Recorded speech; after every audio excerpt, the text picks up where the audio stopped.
안녕하세요. 사랑하는 필그림 선교교회 성도 여러분들. 오늘은 외식에 대한 내용을 여러분들과 함께 나누겠습니다. 예수님께서 이 땅에 사람의 몸을 입고 사셨던 2000년 전에 크게 혼을 내신 부류의 사람들이 있었습니다. 그 사람들이 누구였습니까? 바로 서기관과 바리새인들이라고 불렸던 종교 지도자들이었습니다. 마태복음 23장의 말씀을 보면 예수님께서 이들을 향한 꾸짖음의 말씀이 쭉 기록되어 있는데 1절에서부터 39절까지 구성된 이 말씀에 화 있을진저 외식하는 서기관과 바리새인들이여 라고 꾸짖으시는 내용이 무려 7번이나 나옵니다. 외식하는 서기관과 바리새인들이여. 이들에 대해서 그 본문 28절에 보면 예수님이 이렇게 말씀하십니다. 이와 같이 너희도 겉으로는 사람에게 옳게 보이되 안으로는 외식과 불법이 가득하도다. 이렇게 말씀하시죠. 만약 예수님께서 지금 이 시대에 성육신 하셔서 오신다면 이 땅의 그리스도인들을 보시고 가장 먼저 무슨 말씀을 하실까요? 이 책망을 우리도 그대로 받지 않을까요? 다른 사람들은 우리가 경건한 성도라고 생각을 하지만 실상 우리의 마음속에는 원한, 비판, 교만, 거짓, 음란, 다툼과 같은 죄가 우리의 마음속에 가득합니다. 이런 것들을 가리켜 예수님이 외식이라고 부르셨습니다.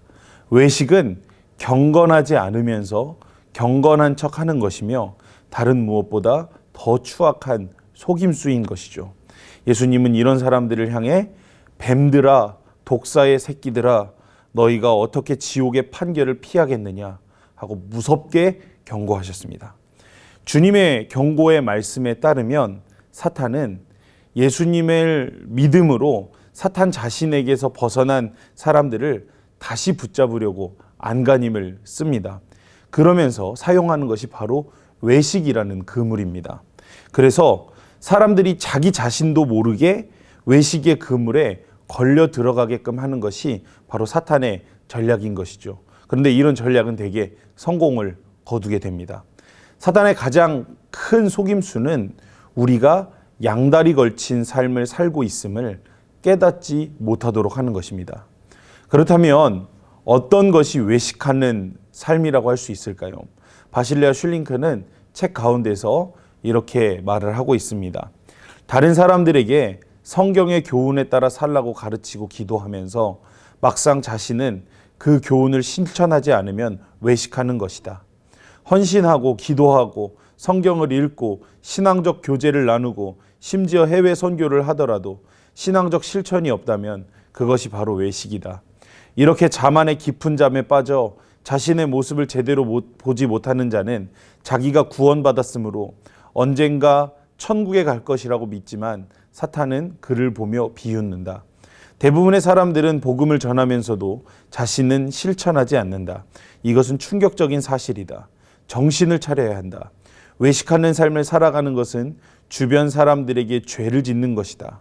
이런 일은 복음의 신빙성을 떨어뜨릴 뿐만이 아니라 다른 사람들로 하여금 예수님을 거부하도록 만든다. 이런 우리에게는 엄히 때리고 외식하는 자가 받는 처벌에 처하리니 거기서 슬피 울며 이를 갈리라는 예수님의 무서운 판결이 내려질 것이고 우리는 지옥 자식이 될 것이다. 이렇게 말을 하고 있습니다. 그러면 우리가 어떻게 해야 이 외식의 죄로부터 벗어날 수 있을까요? 가장 먼저 외식의 뿌리를 우리가 알아야 합니다. 예수님께서 외형적인 경건은 가졌지만 외식에 빠져있는 바리새인들을 가리켜 뭐라고 말씀하셨냐면 눈먼 지도자들이라고 말을 하셨습니다. 눈이 먼 지도자들이라는 것이죠. 이 사람들이 보지 못했던 것이 무엇입니까? 자기 자신의 약점과 자기 자신의 죄에 대해서 눈이 멀어 그것을 보지 못했다는 것입니다. 그렇기 때문에 여러분 우리가 가장 먼저 해야 될 것은 무엇이냐?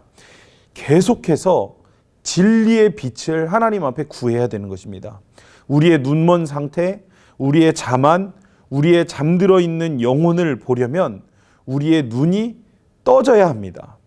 오늘 우리가 하나님이 보시기에 심각한 죄 가운데 있음에도 불구하고 종교적 생활 속에 가려져 우리가 알아채지 못하고 있을 수 있다는 것이죠.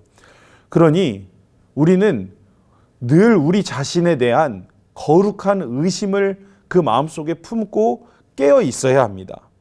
그래야만 외식의 위험에서 우리는 벗어날 수 있게 되는 것이죠. 또한 반드시 나를 살피는 시간을 가져야 합니다. 하나님의 말씀, 진리를 기준으로 삼아서 나의 삶을 하나님의 말씀과 비교하여 샅샅이 파헤치고 나의 삶을 확인하는 시간을 가져야 됩니다.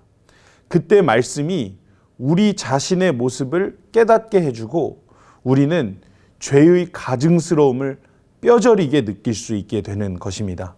더 나아가 나의 주변의 사람들에게 나의 모습을 솔직히 말해달라고 부탁을 하는 것도 아주 큰 도움이 될 수 있습니다. 내 자신의 참 모습을 솔직하게 알아야 외식의 죄에서 벗어날 수 있는 것이죠. 성도 여러분들, 우리가 경건의 모양은 갖추고 있으나 경건의 능력을 부인하는 자들일 수 있습니다. 이 사람들이 바로 외식하는 사람들입니다. 디모데후서에서는 이와 같은 자들에게서 돌아서라고까지 말을 하고 있습니다. 외식의 죄, 가장 먼저 이것이 얼마나 심각한 죄인지를 여러분 실감하셔야 합니다. 그리고 이 죄를 이기는 것은 날마다 진리로 나를 비추어 보고 나를 확인하는 길밖에 없습니다. 내가 죄인임을 깊이 절감하고 깨닫는 자는 외식의 죄로부터 자유할 수 있습니다. 여러분, 오늘도 거룩한 절망을 느끼십시오. 그리고 우리 스스로에 대한 거룩한 의심을 계속적으로 품으셔야 합니다. 여러분, 나누어 드린 책자에 이 죄에 대해서 깊이 묵상해 보고 여러분 기록해 보시기를 바랍니다. 이 죄로부터 승리하여 예수님께 한 걸음 더 가까이 친밀하게 나아가시는 은혜가 있으시기를 간절히 소원합니다.